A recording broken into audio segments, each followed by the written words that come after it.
আমি Vaishali and welcome to my YouTube channel. তো এখন তো শীতের দিন চলে এসেছে, তো অনেকেরই পা ফাটে, অনেকের আবার হাতের কড়ও ফাটে, মানে আমার মার বেসিক্যালি হাতের কড় ফাটে, শীতের দিনেই ফাটে, আমি জানি না কেন। তো যাদের যাই হোক, যাদের পা ফাটে আর হাতের কড় ফাটে বা যে কোনো কিছুই আর কি হোক না কেন, তারাও তো অনেক নানা রকম ক্রিম ইউজ করে নিয়েছে, যেমন ফুড ক্রিম বলো, ভেসলিন, পেট্রোলিয়াম জেলি, অনেক কিছু, কিন্তু তবুও যাদের কমে না তাদের জন্য আমি আজকে একটা ক্রিমের রেসিপি বলবো, মানে কিভাবে তৈরি হয় ঘরোয়া কিছু জিনিস দিয়ে। ওটা সত্যি খুবই একদম ভালো একদম ক্রিম। মানে আমার বাবা আর মার দুজনেরই প্রচণ্ড পরিমাণে পা ফাটে। তো বাবার তো বেশি ফাটে, ফুড ক্রিম লাগাতো, হেন লাগাতো, তেন লাগাতো, কোনো কিছুতেই কমতো না। তো আমি একবার ইন্টারনেটে দেখেছিলাম ওটা একটা ভাইরাল কোনো ভিডিও ছিল, তখন আজ থেকে 3 বছর হবে। তো তখন আমি ওই ক্রিমটা অ্যাপ্লাই করি, মানে হোমমেড আর কি জিনিস, ঘরে যেগুলো যেগুলো পাওয়া যায় সেই সব জিনিস দিয়েই আর কি অ্যাপ্লাই করি, বানিয়ে অ্যাপ্লাই করি।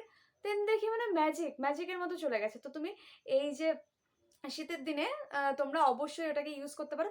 আমি ডেফিনেটলি 100% শিওর দিয়ে বলতে পারি যে কমবে, মানে কমবেই। তো চলো বেশি কথা না বলে ভিডিওটা শুরু করা যাক। তো গাইস, এখানে দেখতে পাচ্ছ 5-6টা আইটেম আমি নিয়ে বসে আছি, আর এগুলো সব তোমরা ঘরের থেকেই পেয়ে যাবে, মানে মোটামুটি সব ঘরেই আছে। তো প্রথমে দেখো গ্লিসেরিন, দেন রয়েছে সর্ষের তেল, দেন তারপর রোজ ওয়াটার, এটা একদম অপশনাল, দেন তারপরে নারকেল তেল রয়েছে, আর এই সব কিছুই আমাদেরকে খুব ভালোভাবে ময়শ্চারাইজ করে। দেন ভেজলিন পেট্রোলিয়াম জেলি, দেন মোমবাতি, আর মোমবাতি এখানে মাস্টার মাইন্ডের মতো কাজ করবে। আর দেন একটু হলুদের গুঁড়ো লাগবে, কিন্তু আমি কি করেছি, পুরো হলুদের কৌটাটাকে নিয়েই বসেছি। কি করব, যাই হোক এখন শুরু করা যাক। তো ফার্স্টে একটা বাটি আর চামচ নিয়ে নেবে। তো আমি ফার্স্টে 1 টিস্পুন নারকেল তেল দিয়ে দেবো, আর সব কিছুই মোটামুটি 1 টিস্পুন করেই হবে। তো রোজ ওয়াটারটা তো অপশনাল বললামই, তো তাও যদি তোমাদের মনে হয় তোমরা নাও দিতে পারো, কিন্তু আমি এখানে দিয়ে নেব 1 টিস্পুন। দেন তারপরে আমি যেটা নেব সেটা হচ্ছে সর্ষের তেল।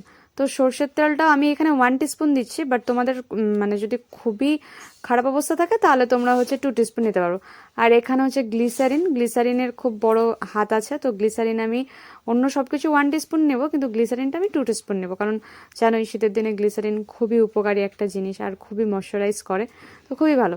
দেন আমি নিব একটুখানি ভেজলিন, মানে আমি একটুই নিব, তো এই আধা চামচের থেকেও কম, মানে ধরো 3 ভাগ মানে 4 ভাগের 1 ভাগ নেব হচ্ছে তোমার হচ্ছে ভেজলিন। তো তোমরা চাইলে এটাকে একটু কমিয়ে বা বাড়িয়ে নিতে পারো তোমাদের ইচ্ছে মতো। দেন তারপর নিয়ে নিলাম এক চুটকি জাস্ট হলুদ।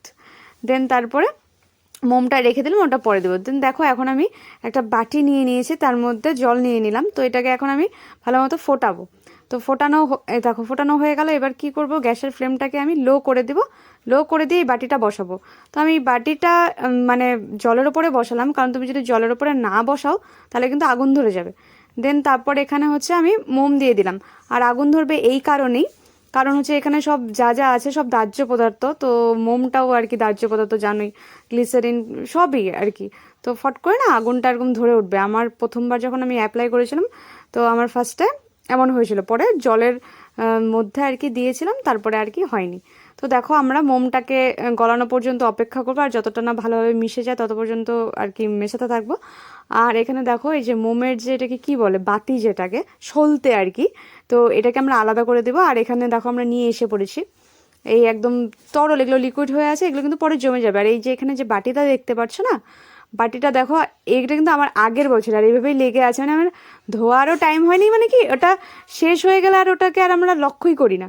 তো এখন আমাদের লাগবে, ঠান্ডা পড়ে গেছে, তো এখন আর কি করবো, এটার মধ্যেই ভরে নিচ্ছি। আর দেখো এই যে আমি গরম গরমটাই কিন্তু ঢেলে নিয়েছি, আর তোমরাও তাই করবে, নাহলে কিন্তু যদি একবার জমে যায় তাহলে কিন্তু তোমরা আর ওটাকে মানে অন্য মানে ওই ওই বাটির থেকে ইউজ করতে হবে, তারপর আবার গলিয়ে আবার করতে হবে। আর এখানে দেখো আমার মা তো মানে সাথে সাথে অ্যাপ্লাই করাও শুরু করে দিয়েছে। তো এটা সত্যি ডেফিনেটলি খুব ভালো, তো তোমরা